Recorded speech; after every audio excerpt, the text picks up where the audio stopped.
Praise lord. దేవునికి స్తోత్రం కలుగును గాక. మరొకసారి దేవుని యొక్క సన్నిధిలో మనం చేసిన విధానం కొరకే దేవుని స్తుతిస్తూ ఈరోజు వాక్య భాగం మనం ఏం చూస్తూ ఉంటున్నామంటే లూకా సువార్త 18వ అధ్యాయము 35వ వచనం నుంచి మనం చదువుకుందామండి. లూకా సువార్త 18వ అధ్యాయము 35వ వచనం నుంచి.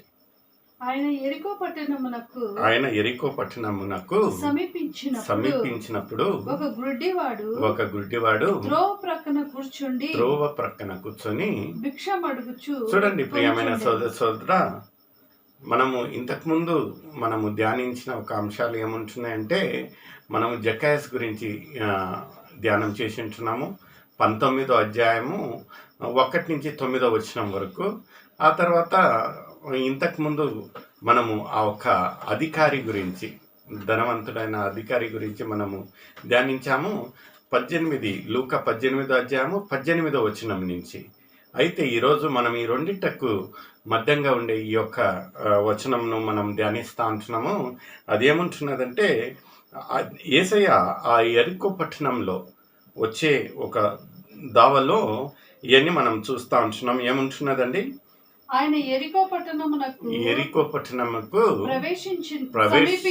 సమీపించినప్పుడు ఒక గ్రుడ్డివాడు ప్రక్కన కూర్చొని భిక్షము. చూడండి ప్రియమైన సోదర, లేఖనాలలో ఒక గ్రుడ్డివాన్ గురించి అని ప్రత్యేకంగా రాసి ఉంటున్నారు.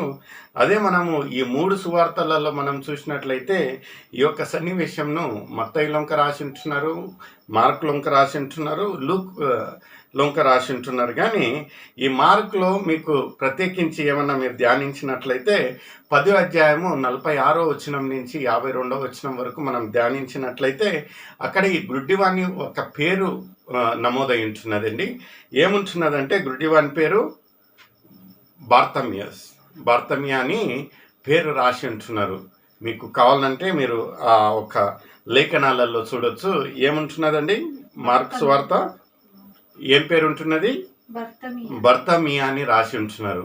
ఇతను గుడ్డివాడు ఆ ఒక త్రోవ పక్కన కూర్చొని అడుక్కొని ఒక పని చేస్తూ ఉంటున్నాడు. అంతలో కరెక్ట్గా ఆ ఒక యెరికో పట్టణాన్ని దేవుడు ప్రవేశించే ఒక పరిస్థితులలో, ఆ ఒక సన్నివేశంలో ఇతను జరిగిన ఈ యొక్క సంఘటన ఏముంటున్నదంటే 36వ వచనం ఏమంటా ఉంటున్నదండి? 36వ వచనం ఏమంటా ఉంటున్నది? ఒకసారి చదవండి. 18వ అధ్యాయము 36వ వచనము.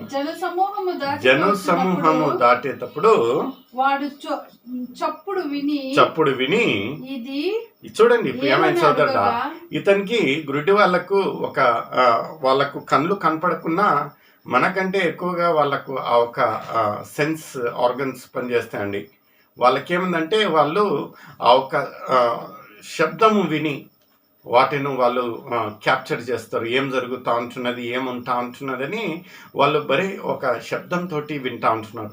ఇతను అక్కడ కూర్చొని ఆ ఒక అడుక్కొని ఒక సమయంలో అతనికి ఎక్కువగా ఈ యొక్క జనాలు పోయేది, అక్కడి నుంచి పాస్ అయ్యేది ఆ ఒక శబ్దం విని అతను ఏమనిపించాదంట, ఇక్కడ ఏమో జరుగుతూ ఉంటున్నది అని అతను ఏం చేశాడంట, 37వ వచనంలో అతను చప్పుడు విని ఇది ఏమని అడగగా వారు నజరేయుడైన యేసు వెళ్ళుచున్నాడు. చూడండి ప్రియమైన సోదరుడా, వాళ్ళను అడిగినప్పుడు వాళ్ళు ఏమన్నారంట, నజరేయుడైన యేసు ఈ యొక్క త్రోవలో వెళ్తా ఉంటున్నాడు.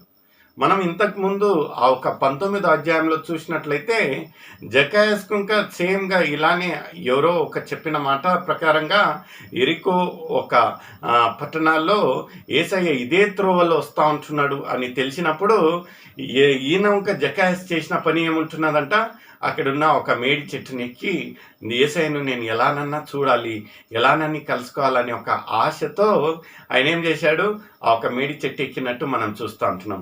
ఇక్కడ యేసయ్య ఆ ఒక త్రోవలో వస్తూ ఉంటున్నాడని ఈ యొక్క గుడ్డివానికి తెలిసినప్పుడు ఈ గుడ్డివాడు ఏం చేశాడంట, గట్టిగా కేక వేసినట్టు మనం చూస్తూ ఉంటున్నాము.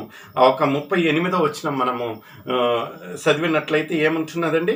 అప్పుడు వాడు యేసు దావీదు కుమారుడా నన్ను కరుణించు అని కేకలు. చూడండి ప్రియమైన సోదరుడా, కేక అంటే ఆ ఒక మనం నార్మల్ టోన్ కంటే కొంచెం ఎక్కువగా అరిచినట్లయితే దాన్ని కేక అంటారు. ఇతను ఆ ఒక సమూహంలో ఈయన ఒక మాటలు లేకపోతే ఈయన ఒక వాయిస్ వినపడుతుందా లేదా అని అతను ఏం చేశాడంట, కేక వేశాడంట. కేక వేసినప్పుడు ఆ త్రోవల్లో వెళ్తున్న ఆ ఒక జనులందరూ ఏం చేశారంట, ఇతనేంది ఇట్ట కేక వేస్తా ఉంటున్నాడు అని ఆ ఒక 39వ వచనంలో ఏం చేశారంట అండి, ఊరుకుండుమని ముందు నడుచుచున్న వాళ్ళు గద్దించారంట. ఏయ్ గుడివాడ గమ్ముండు, ఎందుకు అలా కేక వేస్తా ఉంటున్నావు, గమ్ముండలేవా అని ఆయనను గద్దించినప్పుడు చూడండి ప్రియమైన సోదరుడా, మన యొక్క పరిస్థితులను మనము ఒకసారి ఈ యొక్క గుడ్డివానితో పోల్చుకున్నట్లయితే మనము ఒక దేవుని దగ్గరికి, దేవుడు అంటే ఆ ఒక యేసయ్య దగ్గరికి ఎన్నోసార్లు సందర్భాలు మనకు తెలుస్తాయి. ఇలా పోవాలి, అలా పోవాలి, దాని దగ్గరికి పోవాలి, యేసయ్య సన్నిధిలో మనము సమయాన్ని గడపాలని ఒక ఆశతో ఉన్నప్పుడు కొన్ని మంది ఏం చేస్తారంటే మనల్ని నిరుత్సాహం చేస్తారండి. వాన పడుతోంది, ఎందుకు గుడి ఇప్పుడు, వానకు గమ్మున నీట్గా ఇంట్లో ఉండక అది ఇది అన్నప్పుడు మనం ఏం చేస్తామంటే ఆ ఒక్క ఆశ కలిగిన మనం ఏం చేస్తామంటే వీళ్ళ మాటలు వాళ్ళ మాటలు విని మనం ఏం చేస్తాము, అక్కడికి పోయే ప్లాన్స్ అన్నీ మనము క్యాన్సిల్ చేసుకుంటామండి. చూడండి, అలా అయినప్పుడు ఏమవుతుందంటే ఆ ఒక అపవాదికి జయం కలిగినట్టు అవుతుంది. మన ఒక విశ్వాసం అంతా సన్నగిల్లినట్టు మనం చూస్తూ ఉంటున్నాము.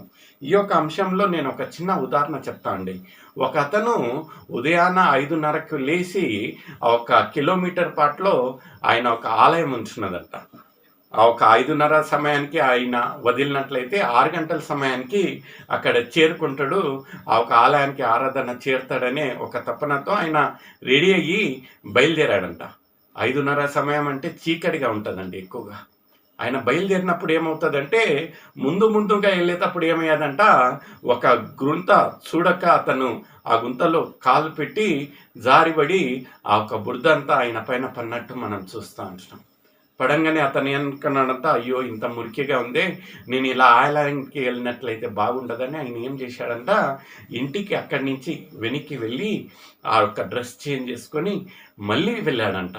మళ్ళీ వెళ్ళేటప్పుడు ఇంకొక 2 అడుగులు ముందుకు వెళ్ళిన తర్వాత ఇంకొక పెద్ద గుంత ఉన్నది కనుక ఆయన చూడక ఆ ఒక చీకట్లో మళ్ళొకసారి పన్నాడంట. మళ్ళొకసారి పడేసరికి ఆయనకు బట్టలన్నీ మురికైనప్పుడు అయ్యయ్యో ఏంది మళ్ళీ ఇలా అయిపోయింది, ఎలా అబ్బా అని మళ్ళీ ఇంటికి వెళ్ళి అతను మళ్ళీ డ్రెస్ చేంజ్ చేసుకొని వచ్చినప్పుడు ఆ ఒక్క 2 ప్రాంతాలు చేంజ్ అయ్యి ఇంకా ముందుకు వెళ్ళేటప్పుడు ఒక అతను గట్టిగా కేక వేస్తా ఉన్నాడంట, చూసుకొని నడుచు, ఇక్కడ ఇంకా పెద్ద గుంత ఉంటున్నది, ఉండు నేను లాల్టెన్ తెచ్చాను మీకు టార్చ్ చూపిస్తానని ఒక టార్చ్ పట్టుకొని అతన్ని అక్కడి వరకు నడిపించాడంట.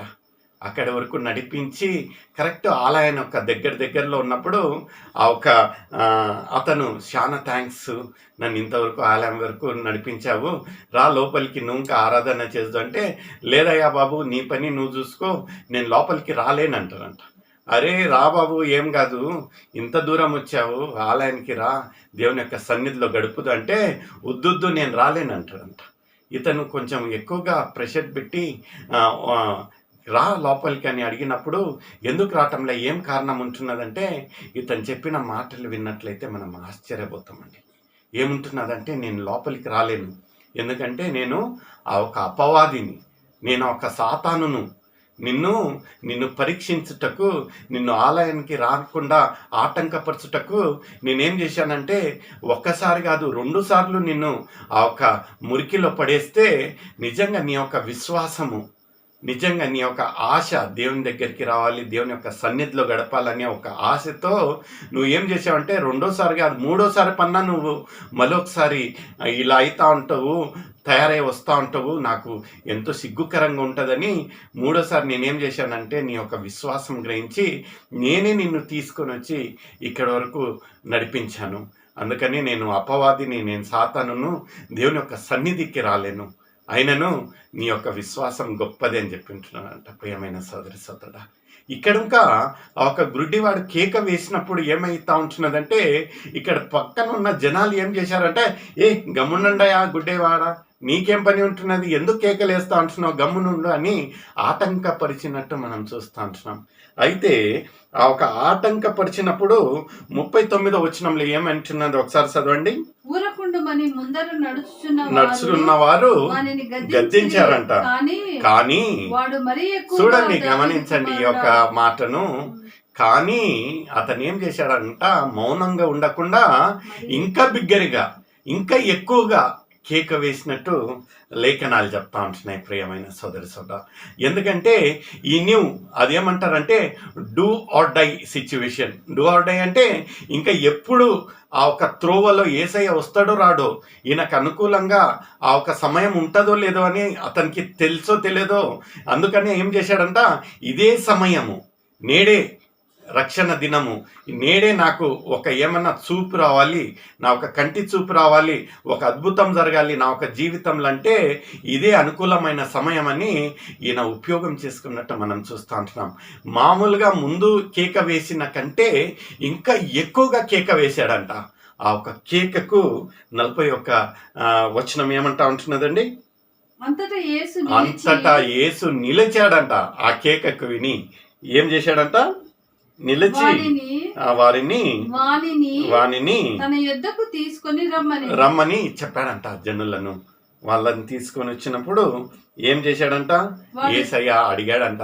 మొదటి మాట ఏం అడిగాడంటే, నీకేమి కావాలయ్యా, ఎందుకు కేక వేస్తా అంటున్నావు, నీకేం అవసరత ఉంటున్నదని అడిగినప్పుడు అతను ఆ ఒక ఆశ కలిగి ఉంటున్నది. ఏముంటున్నదంటే చూడండి, ఒక భిక్షకుడు, ఒక భిక్షం ఎత్తువాడు ఏం కావాలని అడుగుతాడండి, ఆ పూటకు సరిపోయేమైన ఒక ఆహారము లేకపోతే ధన సహాయం కొడతాడు. కానీ ఇతనికి ఆ ఒక యేసయ్య పైన ఉన్న ఒక విశ్వాసము, ఆయన పైన ఉండే ఆ ఒక అతను ఆ అద్భుతాలు చేస్తాడని ఒక గట్టి విశ్వాసం ఉండి ఇతను అడిగిన మాటలు ఏముంటున్నాయండి, వాడు దగ్గరికి వచ్చినప్పుడు ఆయన ఏమని నేను నీకేమి చేయగోరుచున్నావు అని అడిగినప్పుడు వాడు ప్రభువా చూపు హల్లెలూయా.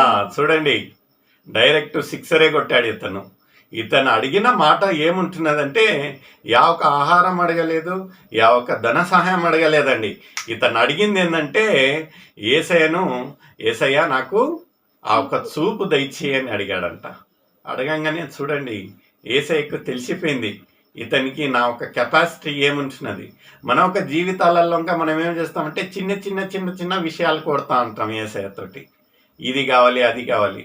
అయితే ఇతని నుంచి మనం నేర్చుకోవాల్సిన విషయం ఏముంటున్నదంటే, కోరేది ఎలా ఉండాలంటే యేసయ్య ఒక కెపాసిటీ లెక్కకు మనం అడగాలి. ఇక్కడ అడగంగానే ఏమయ్యేదంట, యేసయ్య ఏమని చెప్పాడండి 42వ వచనంలో, యేసు చూపు పొందుమని ఒక మాట సెలవిచ్చాడంట. అతనికి చూపు వచ్చేసేదంట. ప్రియమైన సోదరుడా, ఆయన సంతోషంతో గంతులేస్తూ యేసయ్యను వెంబడించినట్టు ఆ ఒక 43వ వచనం ఏమంటా ఉంటున్నదండి, నీ విశ్వాసము నిన్ను స్వస్థతపరచనని చెప్పాను. చూడండి, నీ ఏమి స్వస్థత నా ద్వారా కాదు, నా పైన నీ యొక్క విశ్వాసమే నిన్ను స్వస్థతపరిచిందని యేసయ్య చెప్పినట్టు మనం ఇక్కడ చూస్తూ ఉంటున్నాం. అతను ఏం చేశాడంట, సంతోషంతో యేసయ్యను కొనియాడుతూ ఆయనను వెంబడించిన ఒక విషయం ఇక్కడ చెప్తా ఉంటున్నాడు. నిజంగా మన ఒక జీవితాలలో ఇంకా ఎన్నోసార్లు దేవుడు ఎన్నో రకాలుగా మన ఒక జీవితాలలో అద్భుతాలు చేస్తూ ఉంటున్నారు. నిజంగా దేవునికి మనం కృతజ్ఞతగా ఉండి యేసయ్యను వెంబడిస్తూ ఉంటున్నామా లేదా అనేది ఈరోజు ఒక ప్రశ్న మనకు ఉంటున్నది. ప్రియమైన సోదరి సోదరుడా, ఎలా ఉంటున్నది మన ఒక జీవితం? నిజంగా దేవుడు ప్రతి ఒక్క నిత్యం ఈ రోజు ఇంకా మనం ఒక నూతనమైన ఊపిరి తీసుకొని పీలుస్తూ ఉంటున్నామంటే ఏ ఒక్క సహాయం లేకుండా, ఏ ఒక్క ఆర్టిఫిషియల్ ఆక్సిజన్ లేకుండా ఇలాంటి ఒక పాండమిక్లో మనము ఒక మంచి ఆరోగ్యంతో ఉండమంటే అదే పెద్ద ఒక అద్భుతం దేవుడు మన ఒక జీవితంలో చేస్తూ ఉంటున్నాడు. ఎలా ఉంటున్నది మన ఒక జీవితం? మనం దేవుని అత్తుకొని ఉంటున్నామా లేదా అనేది ఈరోజు ఒక ప్రశ్న మీకు. ఈరోజు మనం ధ్యానించిన ఒక విషయం ఏముంటున్నదంటే, ఎలా ఉంటున్నది మన యొక్క విశ్వాసం? ఒకసారి మనల్ని మనం పరీక్షించుకుందాం, ఎలా ఉంటున్నది మన యొక్క విశ్వాసం. మనం ధ్యానిస్తాం. May God bless you. Praise Lord. Good night.